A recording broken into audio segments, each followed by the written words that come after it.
Hello everyone, welcome to my patch 15.5 mid lane tier list. There weren't a ton of direct changes in the patch notes this time, but I have changed my opinions on quite a few things. This is both due to a couple meta changes and also just as I get higher up on the ladder, my opinions after playing against different champions has changed as well. So I'll go through and talk through all the things that I changed on the tier list. There will be timestamps in the description below.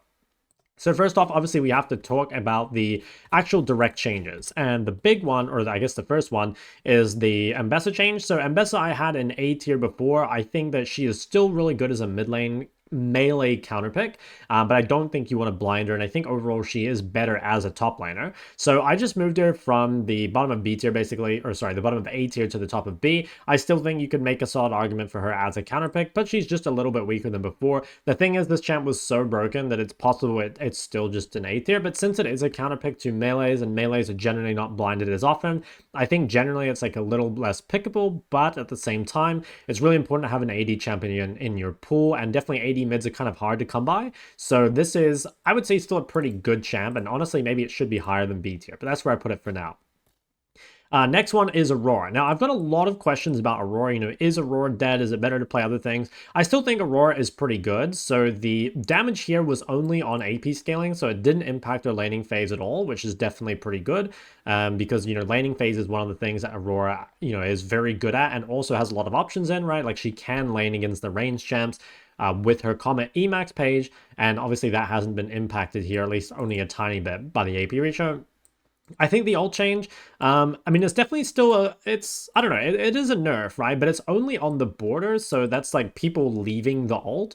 And honestly, it's like pretty hard to leave the ult anyway. Like a lot of the value of this comes from that initial slow. So I definitely don't think Aurora is dead. And actually, I think I might have even underrated her here. So it's possible she's still an S tier champ. Like I've definitely still seen people succeeding on Aurora. Like this is Rookies OPTG here, for example.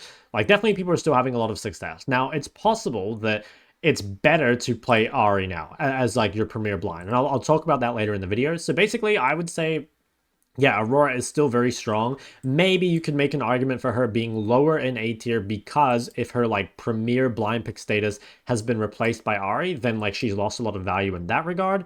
At the same time, like if you were having a lot of success with Aurora before, I think you can still have a lot of success on Aurora now. And I definitely wouldn't be dooming that the champ is just completely gone. Now, our next one on this list is Cho'Gath. Now, Cho'Gath got nerfed, and you might wonder, why do I have Cho'Gath higher in the patch or in the tier list than last time? And that's because I think in my last tier list, I said potentially it's really good, but I just don't have enough info on it. So I had it in B tier because I hadn't seen it really. I hadn't played against it personally. I am pretty sure that, okay, before we go into the changes, I'm pretty sure that for most people watching this, the Cho'Gath is just an easy S tier. And the reason is that I think the things that make solo queue really easy are the ability to have like a lot of impact in early skirmishes while also being hard to kill and hard to gank and kind of like difficult to like bully in lane. And Cho'Gath is really good at all these. Like Cho'Gath is very tanky.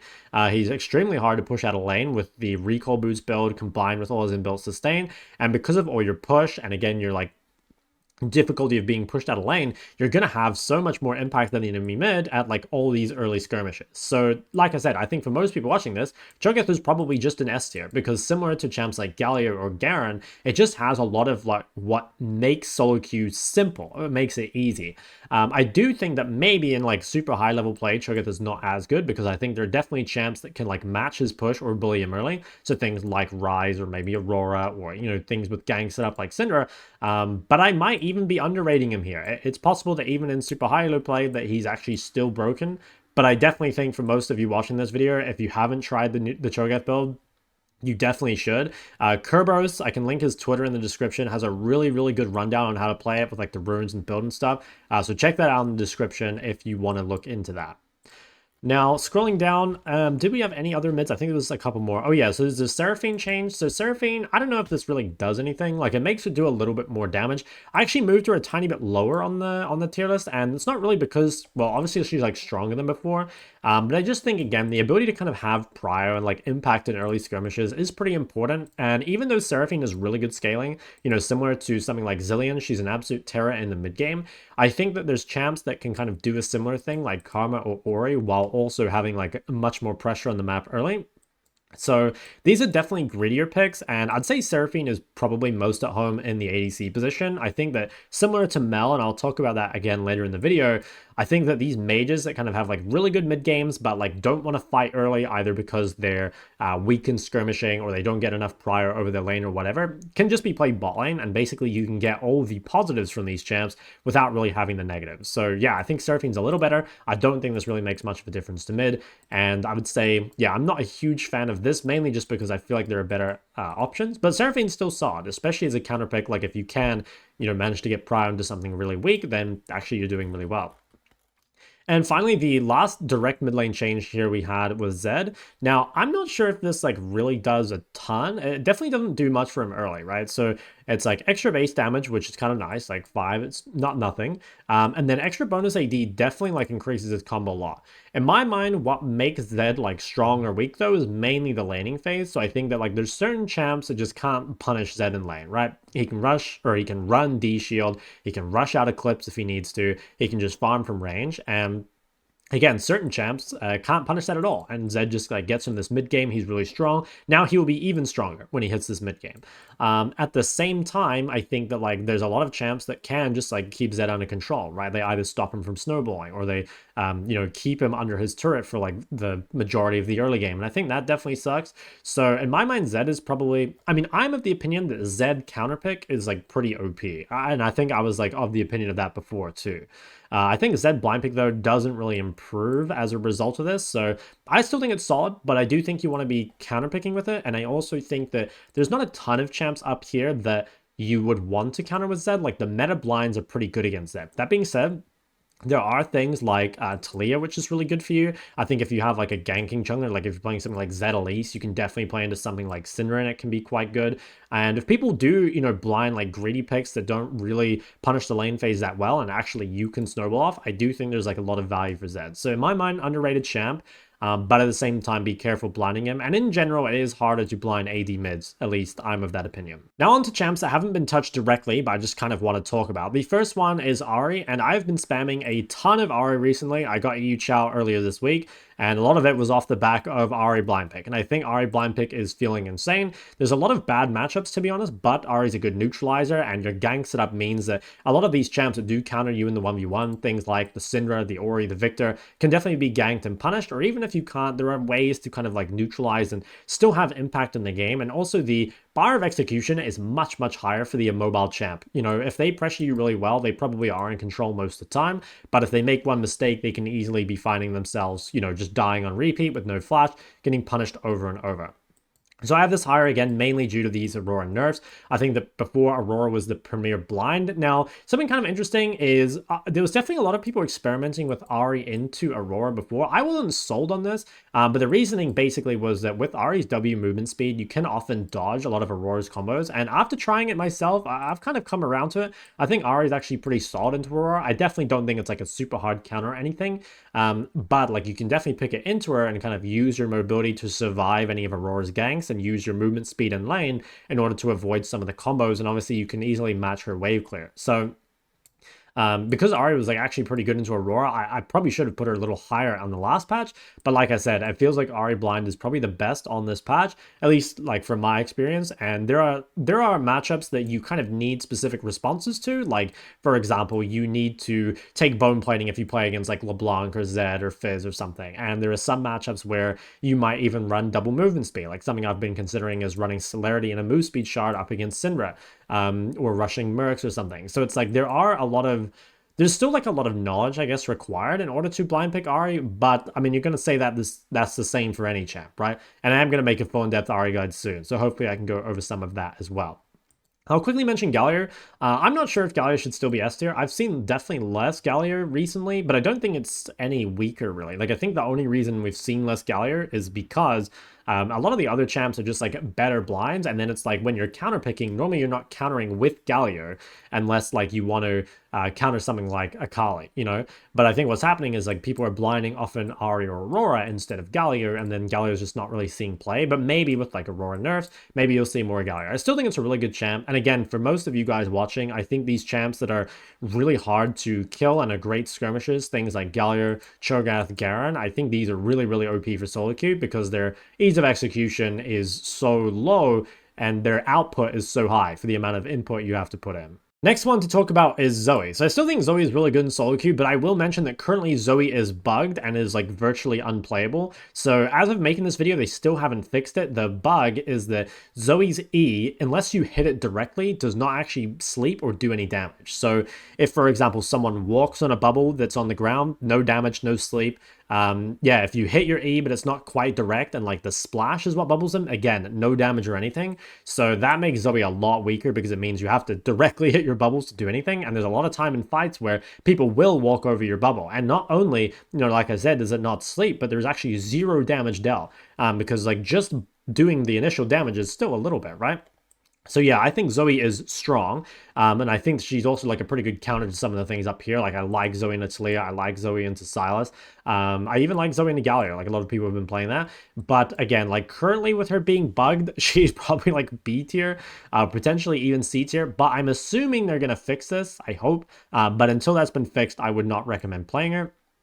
I want to mention Mel really quick as well. So I went on a longer discussion of this last week about how I think Mel is kind of like bad as a blind pick. Still kind of on that train. I think that Mel as a counter pick, or rather as a greedy pick, I think is really good. Like if you don't get punished in lane as Mel, I think you've got this really, really strong mid game. And actually your scaling's pretty good now. The thing is, like, not only is Mel weak in lane, but she's also quite weak in skirmishing now due to the like, nerfs to her ult in the early game, and also like the lower root duration on her E. And again, it's like kind of harder to hit your missiles on people early as well, just because like they nerfed the speed on it. So just TLDR, early game as Mel, both skirmishing and laning, kind of sucks. And I think the best place for Mel is AP carry. I've seen a lot of like bot lane Mels doing really well, where it's much harder to punish and you're also quite hard to dive. So you're a really great weak side champion, but probably not as suited for mid. And I would probably just not blind pick her mid at all anymore. But there are certain matchups that do feel pretty good. Like I think Mel is actually quite good against Ahri. I think Mel into Zoe is pretty solid. Mel into some of these short range champions, maybe like Ryze could be good. The thing is, there are better champs into those, things like the Syndra, but yeah, I think Mel is overall not bad. Viktor is another one worth mentioning. So over the past couple patches, I've definitely slowly moved Viktor lower, and that's been because, again, like there's a lot of emphasis on being able to skirmish early, right? There's so many fights like with early dragons and grubs and stuff like that. And Viktor is just like really not cut out for these, even though his damage is okay. He's very immobile, and he's kind of relying on winning his lanes so hard that he can make up for that. Something I've seen recently is people kind of trending more towards Phase Rush Viktor. Not every game, but one of the nice things about Phase Rush Viktor is that, well, it makes you much harder to gank, which is one of his big weaknesses. And it also makes skirmishing quite a bit easier as well. And this is kind of important because it is pretty hard to just absolutely demolish your lane at the moment, because there's a lot of kind of like laning, I don't want to say comeback mechanics, but things that can make your laning a little bit easier. So things like rushing recall boots, or things like, taking resolve second, or things like taking cosmic insight for lower TP cooldown. There's a lot of things that can make it so it's difficult to get a really, really big advantage in lane. A lot of the time you can get CS and you can get prior, but if you can't like win skirmishes and if you can't take plates, you're kind of just playing for that scaling win con. And there are champs that can like have all that pressure while also scaling, such as something like Syndra. So I think Phase Rush Viktor, or counterpick Viktor in general, is like kind of good. I still see, like, I know Caps uses counterpick Viktor in solo queue a lot, so I definitely still think it has potential, but I think it's harder to execute, and I generally recommend like Syndra for most of the Viktor players, because it is a lot easier and I think a lot more forgiving to play. But I think it's solid. Like I said, I still think it's a pretty good pick. Last actual champion I want to talk about is Tristana. So I've seen a lot more Tristana lately, and I've seen a couple different builds. I have seen people rushing Collector. Obviously, there is just people rushing the Kraken or the Wild Arrows still. The main reason you're seeing more Tristana is just because there's honestly not that many AD mids to play, and there's still quite a lot of like viable AP junglers, or in fact really good AP junglers, things like Zyra or Diana or Elise. And so you really, if you can, want to pair an AD mid with these, but like the AD mid pool was definitely like lesser than the AP mid pool. So you will see things like Tristana into Galio or Tristana into Ahri, which is both really solid. There's a few matchups you want to avoid. I think Tristana against Ryze is not particularly good. Tristana versus Syndra is historically pretty hard. Hui can be difficult, but there's enough matchups that are like good to playable that it's like worth picking, I'd say, especially as a counter. And again, like part of picking an AD mid is just enabling your AP junglers. Like having a solo AP Zyra is really, really good. Whereas like if you're playing duo AP Zyra, it's still okay, but it loses like a lot of its value. So I would say this is like less because the champ is really good in the meta and more just because like there are less options. I think potentially there's like a lot of top laner champs, again, like Garen, that could probably just be played mid a lot more and enable these picks to come out, like these jungle picks to be much stronger on their own. I think honestly part of the reason you see less of that is because that's kind of giving agency towards someone else on your team. You know what I mean? Like if you deliberately pick like a weaker champ, I'm not sure if Garen specifically is weaker, but if you're picking something that's like somewhat suboptimal to enable like your jungler to do better, that's really good if like your jungler is good, right? But like even in high elo, like you kind of want to take as much agency as you can for yourself and like make sure you can carry. So I think a lot of people are like kind of uncomfortable with that. And also just like a lot of mid laners don't play top laners, right? Like how many mid laners play Ori compared to how many mid laners play Garen or Renekton or Jax or some shit, right? So yeah, potentially top lane ADs are like underrated in general. Like I said, I think Garen mid is pretty good, but for now, people have been using more Tristana, especially because, well, at least in my games, Yone's permaban. But I do think Yone is a pretty bad or a pretty high ban rate overall. So finally, before we end this, I want to talk about just a couple things I've kind of observed more lately. So I've definitely seen more people taking Inspiration second, and what they're picking up is Biscuits and Cosmic. And the reason they're doing this is because, well, Biscuits can make the difference between having a better first base in your opponent or not. Like it can that extra sustain in the early game can make a big difference. I've kind of been a biscuit hater for a long time because I feel like if you want that, it's better just to get that with like bone plating or something, right? Like there's kind of better trees to access that. But the real reason I think people are going Inspiration is to access Cosmic. Like it's a lot of these champs that are immobile, having lower flash cooldown is really, really nice, especially if you're planning on playing double combat sums, you know, something like the Ryze or something like the Zoe. And then also, I think the TP cooldown can be pretty useful because in mid-game, again, there are a lot more fights than before just because of things like Atacon being up and like always having to kind of contest the vision. And maybe just in general, the game feels kind of fast-paced at the moment, which I think is kind of, I'm not sure if it's any like specific reason. Maybe it's just some of the champs being played, you know, things like Darius Jungle that's currently become meta, you know, just forcing fights over and over. So I'm not sure if it's actually better than Precision Second. I will say that on most champs, I have still been playing my Precision Second haste cutdown, and I think if you want to keep playing that, you definitely can. But potentially there is something to Inspiration Second with the Cosmic plus whatever, basically. And finally, the last thing I want to mention is more something that I've been trying, which is Void Staff Second. So Void Staff Second has kind of been historically not the best because Void Staff build path is like pretty mediocre, right? Like these components are pretty trash. And also like Void Staff doesn't have any haste on it. And there's a lot of champs, actually Ahri being one of them, where haste is really important.